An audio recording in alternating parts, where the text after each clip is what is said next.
अफगानिस्तान के कार्यवाहक तालिबानी विदेश मंत्री आमिर खान मुख्ताकी भारत के दौरे पर आ रहे हैं।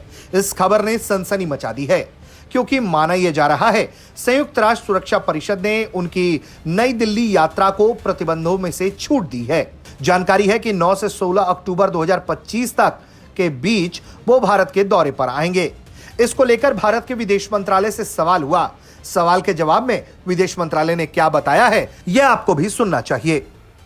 All of you would have seen the exemption that has been granted by the UN Security Council Committee for the travel of Afghan Foreign Minister to New Delhi from 9 to 15th of October 2025. 16th of October 2025. This particular information is there in the public domain. We shall keep you updated in regard to in this regard. दरअसल मुख्ताकी पर पहले से संयुक्त राष्ट्र के यात्रा, संपत्ति और हथियारों से जुड़ी पाबंदियां लगी हुई हैं। साल 2001 में उन्हें यूएनएससी ने ब्लैकलिस्ट किया। अगस्त 2021 में अफगानिस्तान में तालिबान के सत्ता में आने के बाद से उनकी भारत की यह संभावित पहली यात्रा है।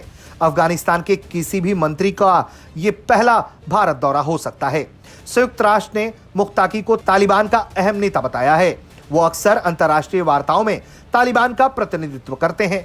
उनके इस दौरे को भारत और अफगानिस्तान के बीच फिर से शुरुआत के तौर पर देखा जा रहा है। भारत तालिबान के रिश्तों में थोड़ी नरमी है, लेकिन भारत सतर्क है।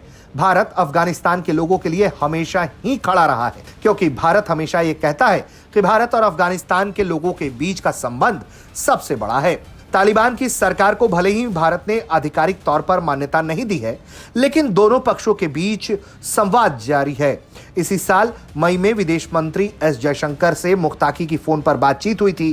पहलगाम आतंकी हमले की तालिबान ने निंदा की थी और उन्होंने मुख्ताकी के इस बयान की तारीफ की थी।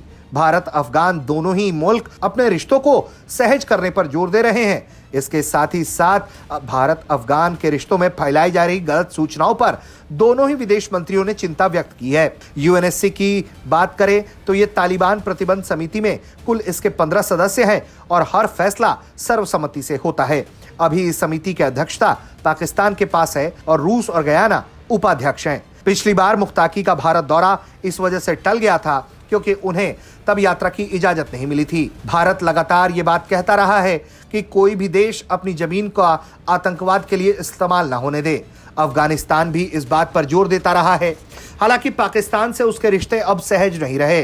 पाकिस्तान और अफगानिस्तान के बिगड़ते रिश्तों के बीच भारत अफगानिस्तान की वापस से दोस्ती अगर ट्रैक पे आती है तो भारत के लिए एक बड़ी राजनयिक जीत हो सकती है। इससे तालिबान का भी बड़ा फायदा होगा, क्योंकि वह पाकिस्तान पर दूसरे तरफ से भी दबाव आसानी से बना पाएगा। ब्यूरो रिपोर्ट, भारत तक।